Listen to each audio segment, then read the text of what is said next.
जय हो मेरी नीम करोरी बाबा महाराज। आपके श्री चरणों में मेरा प्रणाम, श्री माँ के चरणों में मेरा प्रणाम। आप सबको मेरा प्रणाम। प्रभु हम सब भक्तों की दुखों को दूर करो, सबके कार्य सरल कर दो बाबा जी। कृपा हम पर कृपा बरसाएं। बाबा जी की लीलाएं तो कमाल हैं। ऐसे ही बाबा जी मतलब ऐसा देखा गया है कि बाबा जी ना जहाँ पे भी जाते हैं वो एक इंट्यूशन हो जाता है कि वो किसी भी मतलब किसी भी मीडिया से वो आपके पास पहुंच जाएंगे, आपसे बात करेंगे और आप मतलब आपको पता तो लग जाएगा। पर वो उस समय इलेक्ट्रॉनिक या इलेक्ट्रिकल चीज़ें इतनी थी भी नहीं कि पर पता लग जाया करता था। ऐसे ही बहुत देखने में आता था कि बाबा जी किसी ऐसे व्यक्ति के घर पहुंच जाते थे जिसके घर में टेलीफोन होता था, वहाँ दरबार में बातें करते थे। वो टेलीफोन को चोगा हाथ में लिए रहते थे और किसी ना किसी से टेलीफोन पे बात भी करते थे। तो ऐसे ही हीरा लाल खन्ना है ना, रूपा मिस्त्री स्ट्रीट लुधियाना वाले कहते हैं कि एक बार महाराज अपने कुछ भक्तों के साथ, जिसमें श्री माँ भी थी, मेरे मसूरी भाई ज्ञानचंद कृपा जी के घर अमृतसर आए। 2 दिन वो वहीं पे रहे। दोनों दिन बाबा ने उनके घर से टेलीफोन पर विभिन्न स्थानों पर मतलब कुछ लोगों से बातचीत करते रहे। और जब बाबा उनके घर से विदा हुए तो बाबा ने बोला घबराना मत, हमने जितने फ़ोन किए हैं उनका बिल नहीं आएगा।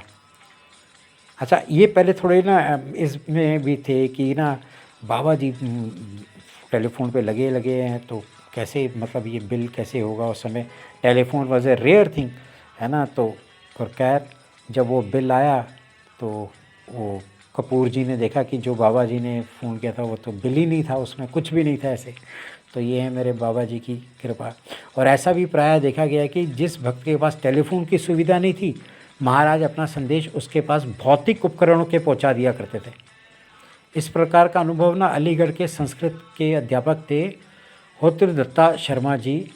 वो कहते हैं कि जब कभी बाबा वृंदावन आश्रम में आ जाते तो मुझे बुलाते तो थे, उनके शब्द अलीगढ़ में मेरे कान में ना गूंजने लगते और मैं तत्काल अपना काम छोड़कर वृंदावन पहुंच जाता और वो वहाँ पे मुझे उनके दर्शन होते।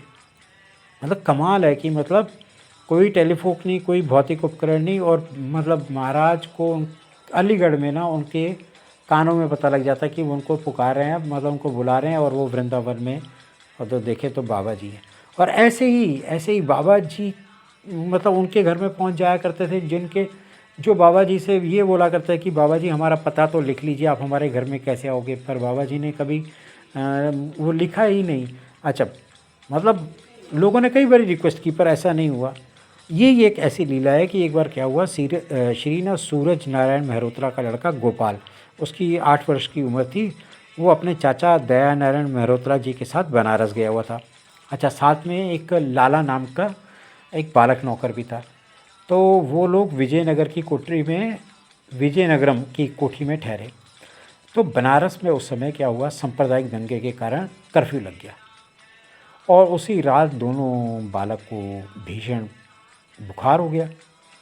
कोई उपचार ना हो पाने के कारण नारायण जी की मतलब वो बिल्कुल चिंतित हो गए कि कैसा हो गया। पर ये सब बाबा जी के भक्त थे, सारा परिवार भगत था, तो बाबा जहाँ भी हो वो सब देख रहे थे। और ये उनकी कृपा थी कि दूसरे दिन विजयनगरम के पते में उनके चाचा के नाम पर एक डाक पार्सल आ गया और उसमें केवल एक फूल रखा था। पार्सल के बाहर भेजने वाले का नाम लिखा हुआ था नीम करोली। बाबा जी ने अज्ञात प्रेरणा से उस फूल की कुछ पंखुड़ियाँ लाला के माथे पर और शेष फूल गोपाल के सीने पर रख दिया। उसी समय दोनों लड़कों का जो फीवर था ना वो शांत हो गया। जो चाचा जी थे वो बाबा जी की इस लीला पे चकित रह गए। वो क्या चकित रह गए, हम जितने भी अभी इस वीडियो को सुन रहे हैं हम सभी भी चकित रह गए कि बाबा जी को कैसे पता और इतनी कर्फ्यू में वो कैसे पार्सल आ गया। हाँ, उनके पते पे ये बाबा जी की लीला बाबा जी ही जाने। पर एक बात तो है कि बाबा जी अपने भक्तों को कभी निराश नहीं करते, कभी निराश नहीं करते। ये मेरा बिल्कुल अटूट विश्वास है। बाबा जी के श्री चरणों में मेरा प्रणाम, श्री माँ के चरणों में मेरा प्रणाम। आप सबको मेरा प्रणाम।